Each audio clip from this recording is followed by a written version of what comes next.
Uwi na, uwi.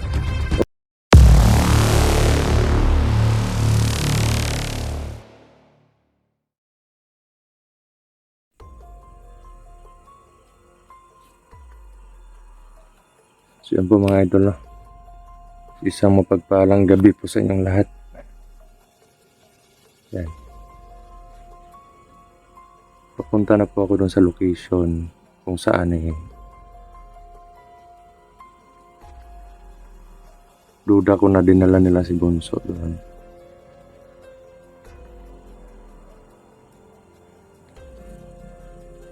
Grabe yung mga nangyayari ngayon mga idol.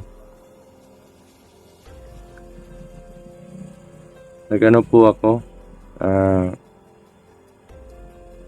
yung yun nga yung na-explain ko po sa update.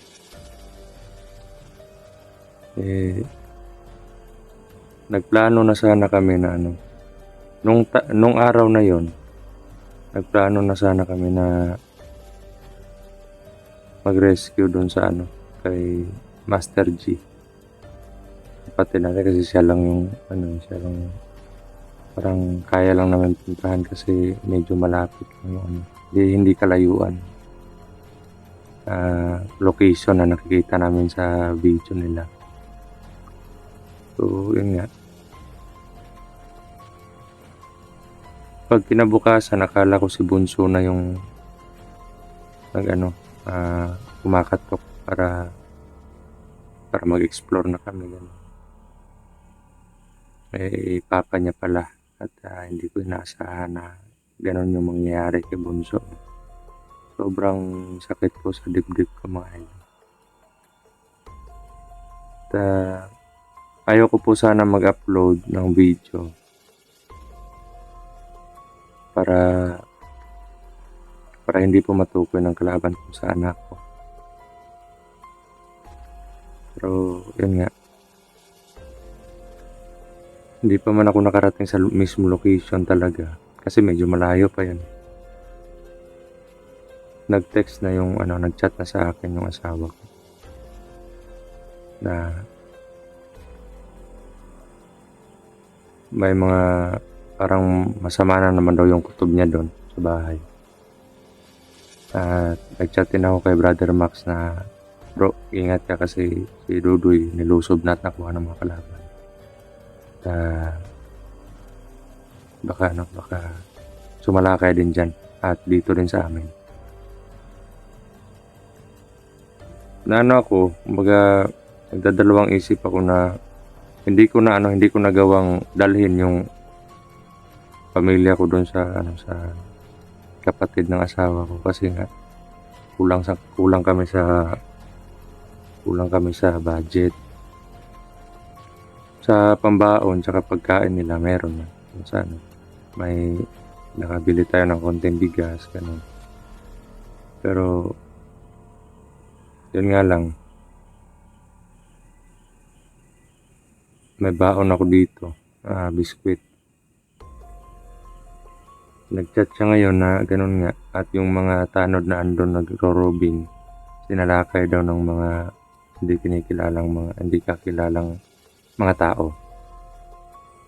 So yun, napukaw yung awareness ko talaga. Kaya yan, nandito po ako ngayon sa mga ito, sa Gingan. Yan mga kalahating kilometro mula dito doon na sa location kung saan yung target area natin na hinihinalaan natin. Andun nga si Dudoy kasi wala namang ibang sa ngayon walang ibang maghahabol sa amin ngayon kundi si Apo Medallion. Gawa nga po ng naisahan namin sila doon sa amin. At yun nga,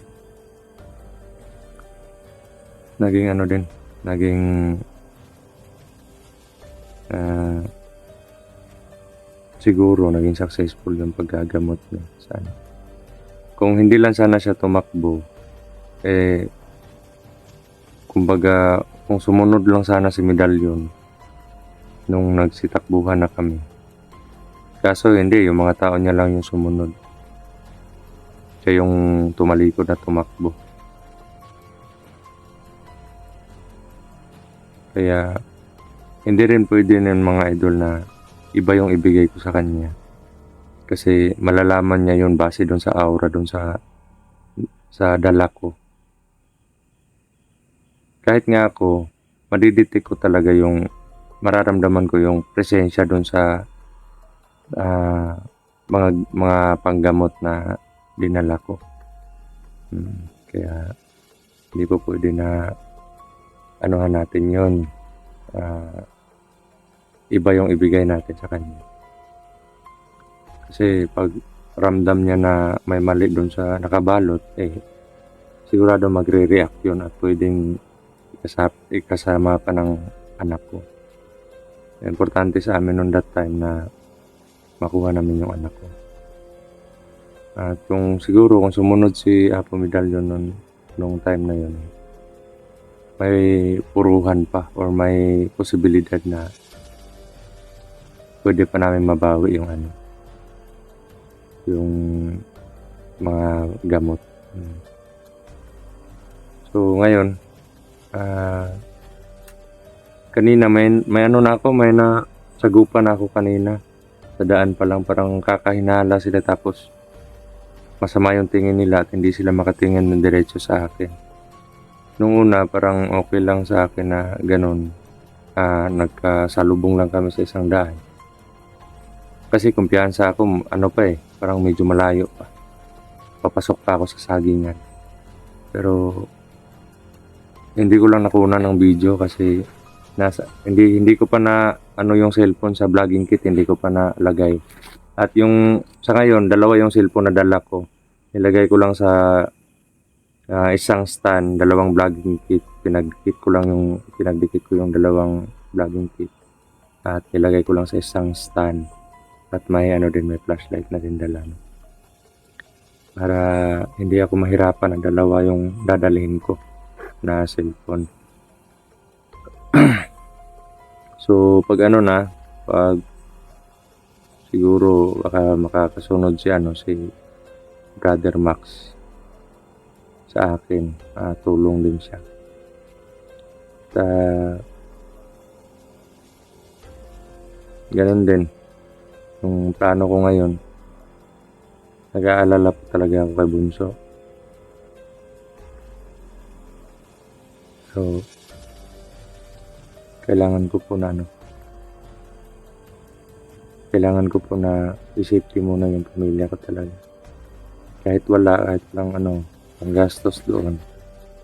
Kailangan ko po talaga na i-safety sila. Baka habang nasa explore ako iba yung madatnan ko sa bahay, baka may nangyari na sa pamilya. Para maluwag yung isip ko, makafocus dun kay Bunso. Sa ngayon, mihingi po muna ako ng pasensya mga idol, no? Uuwi muna ako ngayon para ma-safety ko yung pamilya ko, tsaka pag na-safety ko na sila, balik ako agad. At may tutulong sa akin, mga tao ko dati, nung Commander Lawi pa ako. Pumunta sila sa akin na gusto nilang tumulong. Hindi ko lang alam kung dalawa or isa lang siyang pupunta o dalawa ba sila, ganun. Actually mga bata pa yan noon. Tinuruan ko training, kumbaga trainee pa sila. Namatay yung mga magulang nila sa isang digmaan. Yung tatay, yung mama, tsaka yung mama sa dalawang yun, buhay pa. Yung papa lang nila na mga kasama ko talaga dati, yung namatay sa digmaan. Kaya silang dalawa, gusto nilang ipaghiganti yung nila, yung mga tatay nila. Kaya training ko sila para makipagbakbakan, orasyon, kahit anong mga strategy, fighting skills, ganun. So, yan you guys will slow down.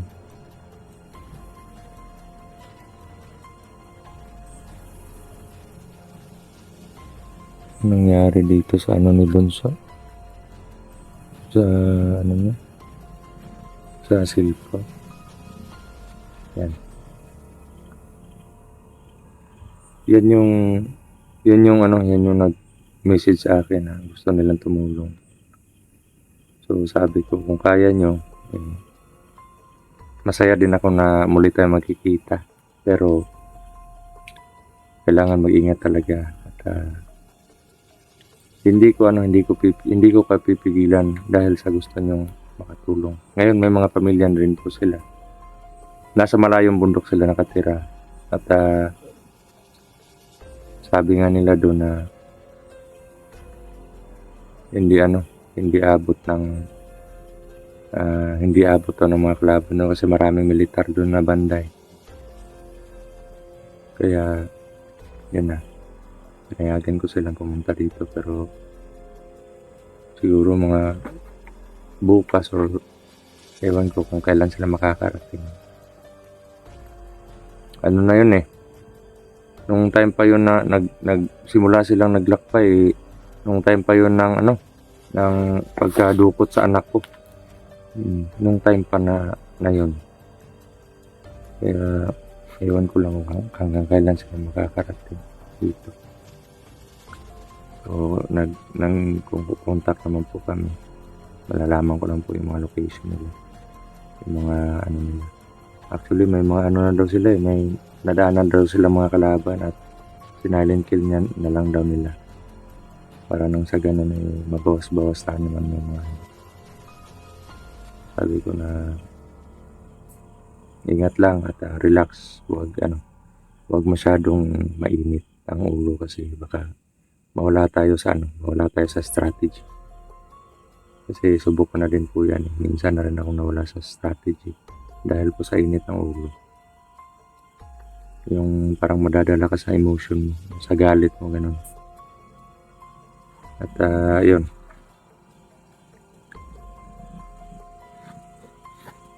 Kanina pa ako nakakaano dito eh. Hindi lang ako mag-isa dito eh.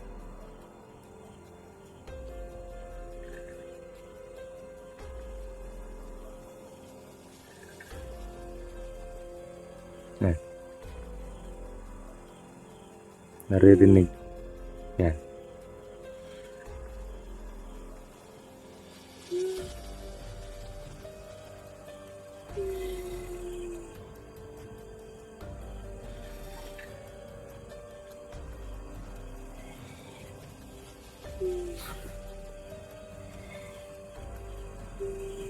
Dinig niyo mga idol.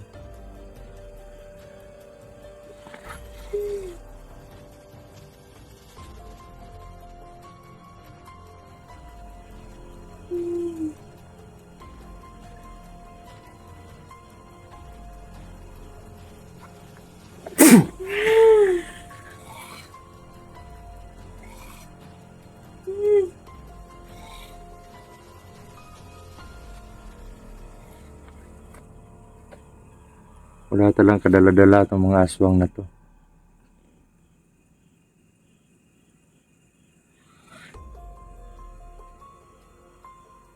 Uwi.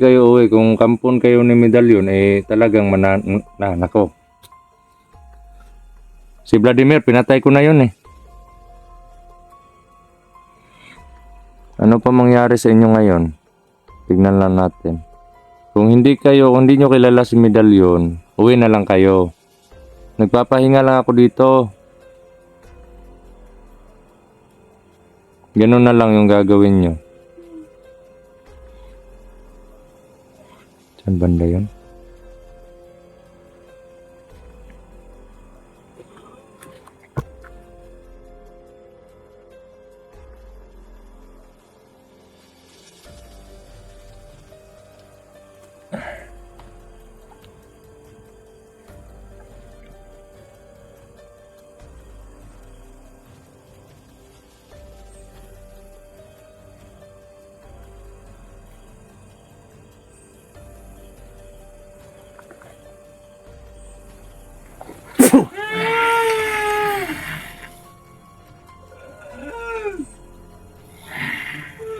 Uwi na, uwi. Uwi. Hindi po masama yung ano nila, yung presensya. Hindi po masama.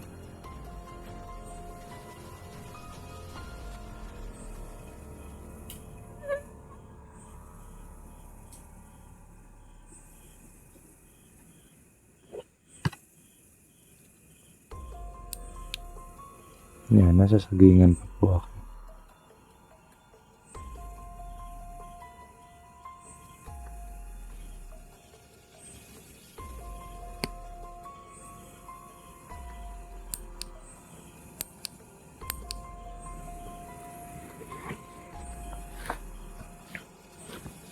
Ay, ako.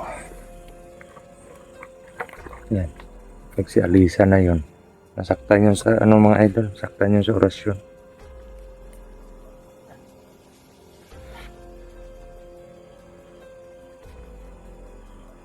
So yun mga idol, kailangan ko po munang bumaba ngayon.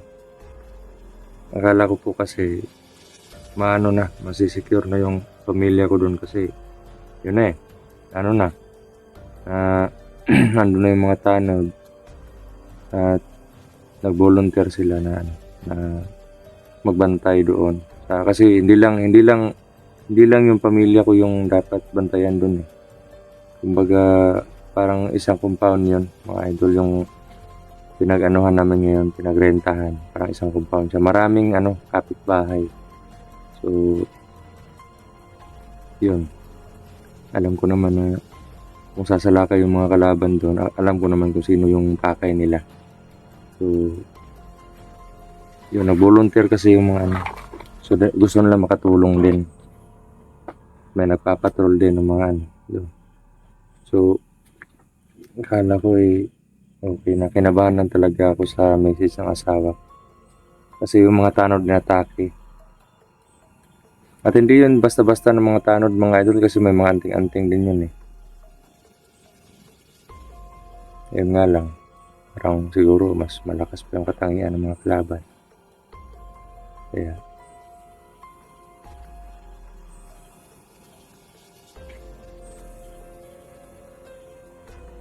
Kaya yun, parang sila. Medyo lugi sila. Plano ko po sana, dito lang ako magpapalipas ng gabi. Para diretso na ako dun sa bukas ng umaga, madaling araw. Yung kumbaga, yung maglalakad ako na hindi ko na kailangan ng flashlight.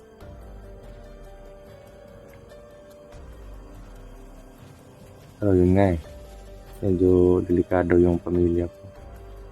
At baka marami pang madamay doon ng mga kapitbahay. Kaya kailangan ko muna umuwi ngayon. Hatid ko muna sila kung saan. Hanap ako ng nila. Budget ko para sa kanila. So, yun. Yan.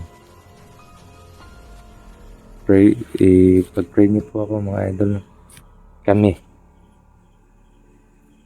Sana maligtas yung mga kapatid natin na nasa kamay ng mga kalaban. Sobrang sakit lang po sa loob ko na umuwi si Dudoy doon para kumustahin yung papa niya. Pero yung nangyari, yun nga. Kadupot siya. Cellphone lang yung naiwan. At luhaan pa yung papa niya. Habang sinasalaysay niya lahat. Mula nung narinig niya yung boses ng anak niya. Habang sumisigaw. Tapos pagdating niya doon wala na. Cellphone na lang yung cellphone na lang yung nailawan niya. Na niya sa ilaw yung cellphone. Muntik niya padang mapapakan. Naka-off lang yung cellphone. Pero yung tinignan niya na yung cellphone ng anak niya pag-uwi niya sa bahay, nakita niya yung video na niya na may video pala kasi na-off masakit talaga kasi naranasan ko na rin, bago lang. Yung anak ko din may ano din, may kumbaga may iniinda din sakit yung tatay niya, kaya sabi ko kalmahan mo lang kasi may karamdaman ka. Pagdasal mo lang kami na sana successful namin. Think positive tayo lahat mga idol, no? Makukuha natin si Dudoy.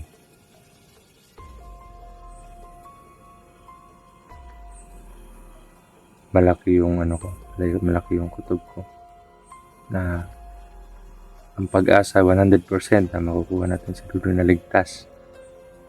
Siguro sa gigil ni medalyon, hindi talaga maiiwasan kasi naranasan ko na din yung nasa kamay ng medalyon.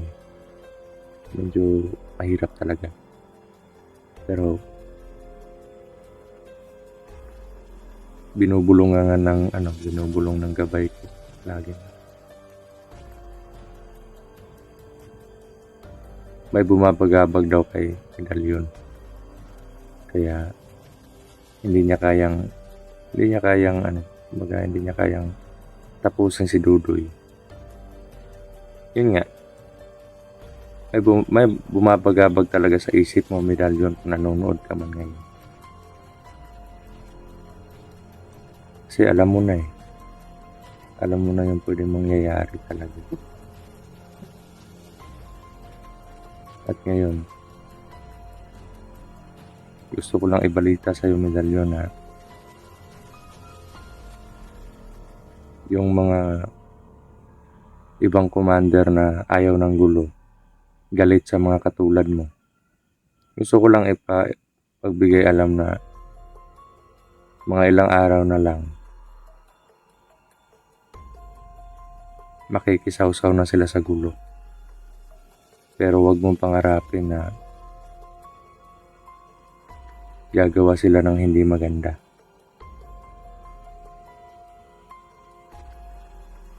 Lilinisan nila ang mga katulad nyo. Lilinisin nila ang mga lupain na sinasakop ninyo. Balang araw, matatahimik ka na lang. Matatahimik ka na, kumbaga, hindi mo inaasahan na makikisawsaw sila.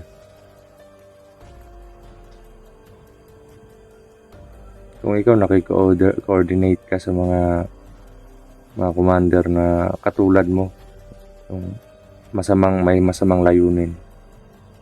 Eh ako din nakiko-coordinate, cooperating ako sa mga commander na nananahimik lang. Gusto ko lang malaman mo yan kasi iba na yung mga kilos mo. Yung mga bata mo, marami nang nabibiktima.